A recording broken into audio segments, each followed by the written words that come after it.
In this video, I want to talk about one of my favorite rappers ever who was pretty big in the late 80s and early 90s, but rarely ever gets mentioned anymore, and that is Heavy D from Heavy D and the Boys. In particular, I want to break down one of my favorite albums from them, Blue Funk. I don't own the vinyl. I'm trying to find it organically in a record store, but it is one of my favorite records and I'm going to break it down. But before I go into analyzing the album, I want to give a bit more history on who Heavy D and the Boys is/are.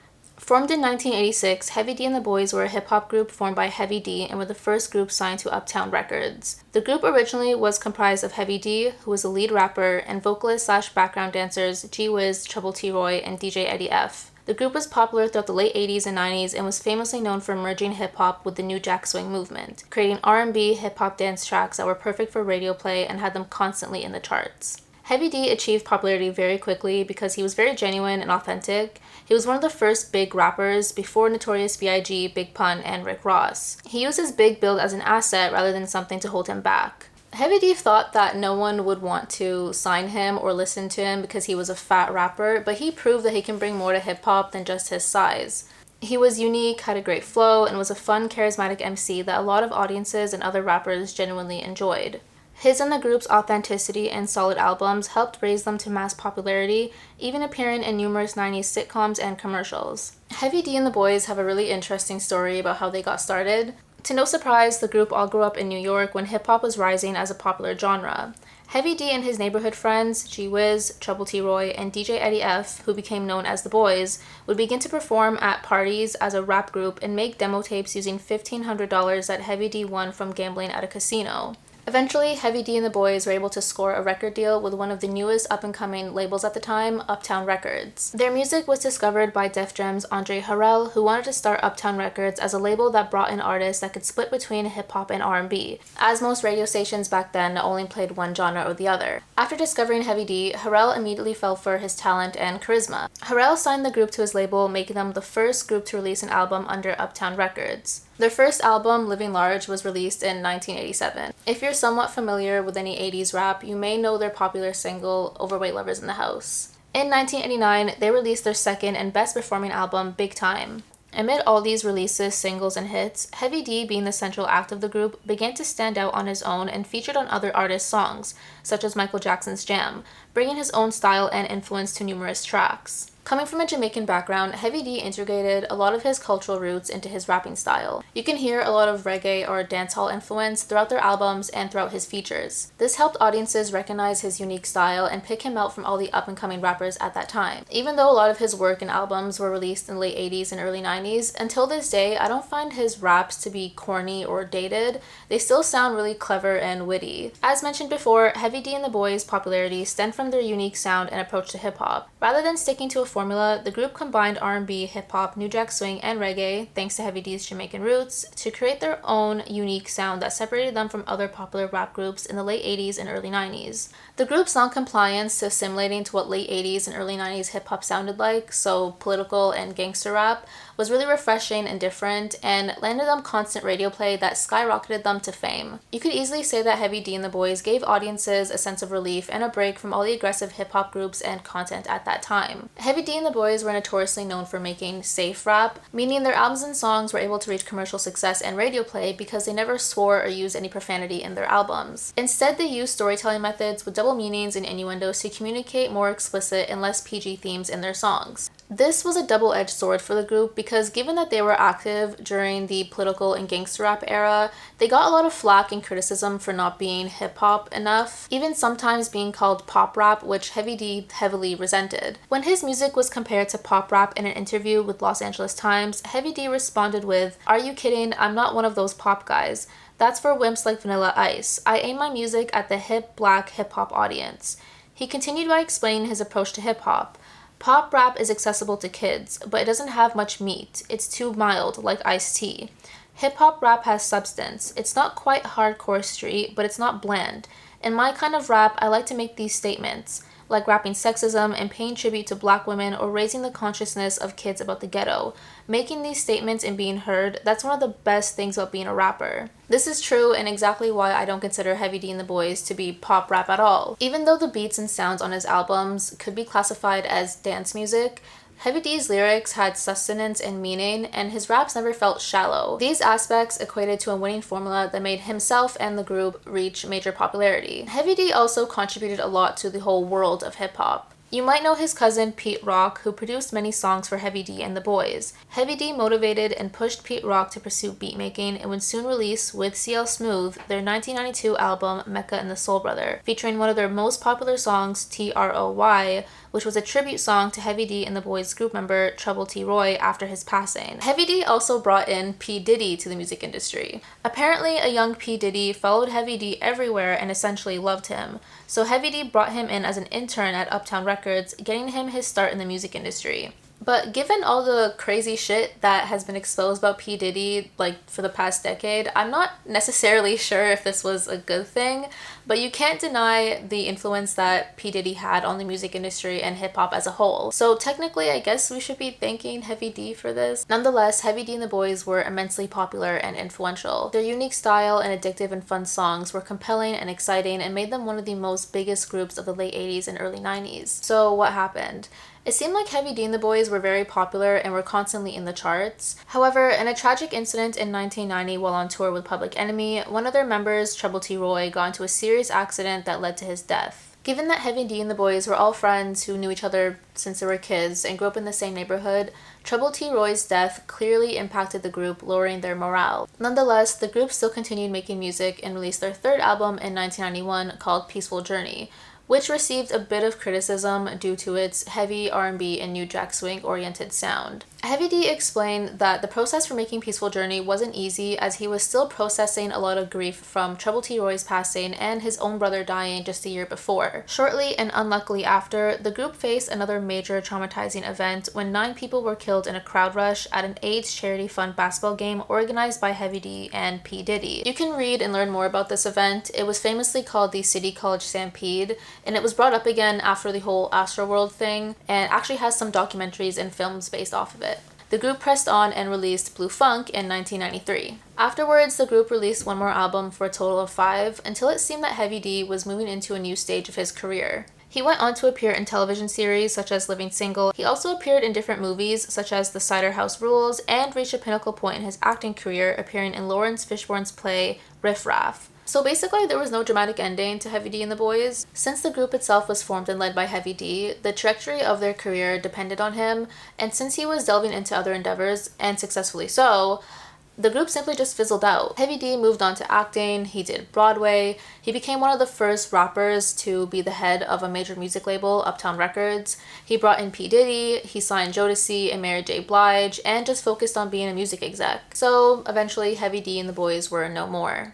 Now I want to move on to an analysis and talk about one of my favorite Heavy D albums ever that I constantly recommend people to check out and listen to. Not just because Heavy D and the Boyz rarely ever get mentioned as it is, but because this album is a complete masterpiece that's extremely underrated, and that is Blue Funk, released in 1993. However, before I can talk about Blue Funk, I have to talk about his predecessor, Peaceful Journey, released in 1991. The reason for that is because the criticism that Peaceful Journey released had a big part in what made Blue Funk. To set the stage a bit and explain why Peaceful Journey received so much criticism, the majority of the songs in this album are emotional and revolve around themes of love, grief, and mourning. Although there are some great tracks like Don't Curse, which has an insanely impressive lineup of features, overall this album is pretty soft content-wise. One thing to remember though is that this album came out after the passing of Trouble T. Roy, so it kind of makes sense that the themes of this album do revolve around grief and love and heavy emotions, because the group and Heavy D were going through a lot. The album reached platinum, and its single, Now That We Found Love, became a top 5 Billboard hit. Obviously, to today's ears, I feel like anyone who listened to Peaceful Journey would just categorize it as old school hip-hop. However, at its time in 1991, when Peaceful Journey was released, it sounded very tame compared to all the other hip-hop albums at that time. To give some context, in the same year of Peaceful Journey's release, Death Certificate, Tupacalypse Now, The Low End Theory, A Wolf in Sheep's Clothing, and Apocalypse 91 all came out. Hip-hop was well into its political and gangster rap era, and these albums were constantly making headlines for controversial themes and lyrics. So with an album like Peaceful Journey, it felt a little bit out of tune to the direction that hip-hop was moving in. This quickly made the album receive a bit of criticism from the hip hop community and other rappers, as people were claiming that Heavy D was becoming too soft and watering down his sound to appeal to the masses, and even comparing him to Vanilla Ice and MC Hammer. I found this really interesting newspaper clipping from Melody Maker July 1991 that described Peaceful Journey as radio friendly, included sentimental storylines, has honey-coated vocals, and that Heavy D and the Boyz were smiling sweetly on the cover, and basically uses the album to contrast and put down groups like NWA and Public Enemy. You also have to remember that NWA and Public Enemy at this time were always receiving criticism from the media, so this is not surprising, but in this context, using Heavy D to put down another group, especially a group like Public Enemy, which they've toured with, was an issue. Another instance where Heavy D was mentioned under the guise of being pop rap was in a 1992 interview with Tupac, who got asked what he thought about pop rappers, including Heavy D. Tupac didn't say anything bad about Heavy D and repeatedly said that he loved him, but mentioned that he would ask him, Heavy D, if he was being true to himself in the direction that it seemed that him and the Boyz were headed to after the release of Peaceful Journey. Heavy D felt a lot of pressure and had a lot to prove back to the public and hip-hop community, which is what he aimed to do and did with Blue Funk, released in 1993. So let's finally delve into the Blue Funk album. Up until Blue Funk, Heavy D and the Boyz creatively used a lot of R&B and New Jack Swing in their albums to make great hip-hop dance tracks. However, Blue Funk includes more jazz influences and has a darker tone. This is because Blue Funk was a response to all the criticism that Heavy D and the Boyz received for Peaceful Journey and to how they were being perceived by the public. Heavy D scorned the comparison of them being called pop rap and came back with a stronger, darker sound to this album to remind audiences of who they are and that they're still hip-hop. Because many people in the hip-hop community were questioning Heavy D and his career direction, his sound, and whether he was still hip-hop or not, a lot of the songs on this album revolve around the concept of his identity. Many of the title tracks on this album include the word who, as Heavy D reintroduces himself to his audiences, reminding them that he's still a really skilled and talented MC. For example, there's Who's the Man, Who's in the House, and even in the lyrics to a bunch of, I can't say the title name, you'll hear Heavy D redefining himself and being prideful in who he is and how much he's grown. Again, this only reinforces the album as a bite back towards people who had doubted him, his skills, and what he's contributed towards hip-hop. Not only did Heavy D use Blue Funk as a response to critics, but he used this album to explain that what people had thought of him going soft was just him going through a period where he felt stifled and depressed. You can hear him explain this on It's a New Day. There are many themes in this album, but majority of them revolve around Heavy D's identity and commentary on the hip-hop industry. There's also, as usual, themes of love, grief, appreciation for Black women, and the harsh realities of crime and street violence in the ghetto. One of my favorite stylistic elements in this album is that there's always an introspective opening and ending dialogue between each song that kind of sets the stage to what the song is going to be about. If you listen to the album from start to finish, it's as if you're following Heavy D through a story-like interview where he takes the listeners through a musical Q&A. Out of all their albums to date, Blue Funk is definitely their most self-reflective, and where we see a lot of personal development in Heavy D as he talks through and looks back at his growth as an artist and his stance on hip-hop. The sound of this album is absolutely legendary. There's a very strong lineup of producers: Andre Harrell, Teddy Riley, the iconic Pete Rock, DJ Premier, and Tony Dufat. Pete Rock, being Heavy D's cousin, has produced a lot for Heavy D and the Boyz in the past, but you can thank him for bringing in that soulful element and crazy sample flips to this album. Tony Dufat also brought in a lot of great samples and based his production style on 2 bar loops that keep looping back. The goal was to create tracks that were simple and not overproduced, leaving the rest of the heavy carrying of each song to Heavy D's lyrics and rap technique. Some of the famous sampled artists in this album include Aretha Franklin, Eddie Harris, James Brown, King Floyd, The Crusaders, and even Cypress Hill heard on Who's the Man. Now I want to talk about the lyrical style and do some song analyses from the album. Heavy D is personally one of my favorite rappers, and the reason for that is because I feel like he brings a lot of different elements and techniques into his rap flow that makes his rap more dynamic and fun to listen to. Heavy D matches the tone and topics to his songs to his rapping technique, striking an emotional response to his listeners. I also believe this leans into the R&B aspect to his work. Like on his dance tracks, you can kind of hear him having fun when he raps, which makes it way more enjoyable to listen to and to get up and dance to. On tracks like Here Comes the Hefster, Yes Y'all, Talk is Cheap, and It's a New Day, Heavy D sounds more menacing and darker and harder, and that's because those songs were bite backs towards all the criticism that he received. But then on his more romantic tracks like Truthful, Girl, and Love Sexy, you can hear him go back to that suave, buttery, charismatic tone of voice. Here Comes the Hefster, Who's the Man, Yes Y'all, and Talk is Cheap are more traditionally sounding hip-hop songs and are responses from Heavy D to people or other rappers who have doubted him, talked shit about him, or had something to say about his approach to music. Talk is Cheap in particular is a song about studio gangsters where Heavy D brags about himself and puts down people who talk behind his back but don't have the guts to say or do anything to him in person. Here Comes the Hefster also shares the same theme as Heavy D calls out more shit talkers. Who's the Man is the perfect song to define the comeback theme of this album. Produced by Tony Dufat, in this track, Heavy D reminds people of how much he's grown, his come up, and what he's accomplished, then asking them again who they think that they're talking to. There's a nice little Cypress Hill sample in this song, but the main sample here is the Steve Miller Band's Fly Like an Eagle. It's a super fitting blues and funk song that directly relates to the album title, Blue Funk. Fly Like an Eagle is about freedom, revolution, and self-discovery. It's almost as if Heavy D is rediscovering himself after a period of hardship and freeing himself from grief, the past, and people's opinions of him. I also really like Yes Y'all, as Heavy D again brags and talks about himself unapologetically, clearly defining the things he does and doesn't do, not adhering to or trying to fit into something he's not. It's a New Day is a really meaningful track. It's political, but also tells a tragic story surrounding street violence and drugs. Pete Rock mentions how this whole song was inspired and based off a true story, the passing of Heavy D's own brother, Tony Myers.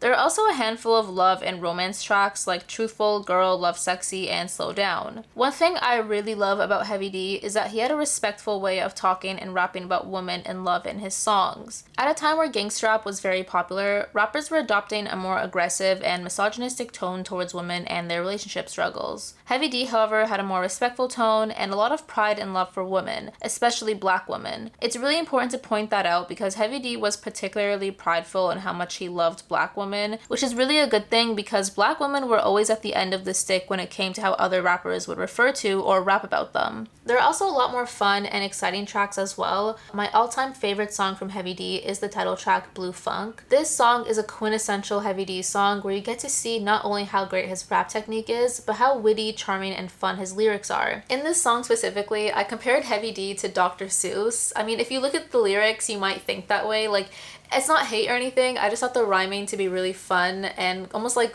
whimsical in a sense, but it is a really enjoyable track to listen to and one of my all-time favorite rap songs ever. And of course, throughout the album, you'll hear a lot of Jamaican influences as well, such as on the song Silky and Girl. Finally, one of the best songs on this album is a bunch of I can't say the name of this song, but you know which one I'm referring to. This song features some of the most iconic rappers of the 90s. We have Busta Rhymes, Guru from Gangstar, Third Eye, Robbo, and another one of our favorite big rappers, Notorious B.I.G. It's important to mention Biggie in this album specifically because this album was released in 1993 and Biggie hadn't even debuted with Ready to Die yet. So this was one of the first instances where audiences were introduced and can hear Biggie on a track. So again, I guess we can kind of thank Heavy D for giving a platform to another big and up-and-coming artist in hip-hop. Otherwise, this song is amazing, and I really like how you can hear every single rapper's different rap style in their respective verses, especially a young Busta Rhymes with his sporadic and chaotic sound. So here's the thing, this album is surprisingly one of Heavy D's worst performing albums. It only went gold and sold 500,000 copies. Even though Heavy D received all that criticism for him not being hip-hop enough and made Blue Funk in a response to that with that more pure hip-hop sound, audiences slept on it. It's as if there was a division between what people were criticizing Heavy D for versus what people and the industry actually wanted and expected from him. Even when delivering a more hip-hop sounding album, people still wanted that New Jack Swing and R&B influence. And I mean, this album in general isn't exactly pure hardcore hip-hop. Like, you can still kind of get that New Jack Swing R&B sound, but it still wasn't enough or what people exactly wanted. I have a theory that people may have been distracted by the more hardcore hip-hop groups and albums in that year, but that doesn't mean that this album should have been brushed under the rug. Nothing But Love was released a year later in 1993 and hit platinum, selling 1 million copies. Even though Nothing But Love performed better, probably because Heavy D went back to that full R&B and New Jack Swing oriented sound, and trust me, Nothing But Love was extremely R&B and New Jack Swing. I still think Blue Funk was way better. It just wasn't a mainstream hit. And I don't think an album has to chart on billboards or be popular with mass listeners in order for it to be really good. Heavy D proved he can make an album that leaned more towards that traditional hip-hop sound and could still deliver albums that were more R&B and New Jack Swing. Ultimately, Heavy D showed full versatility as an artist. He mastered different genres, fused them together, and created his own unique sound that was well respected and loved by listeners and other rappers alike. He proved he can do it all and do it very well. And that's just what he contributed to hip-hop as an artist, not even touching upon what he's contributed to hip-hop in the industry as a whole. Anyways, thank you for listening to me talk about Heavy D and Blue Funk. It's one of my favorite albums ever and I always highly recommend it. Thanks for watching all the way to the end. I talk about music and movies a lot, so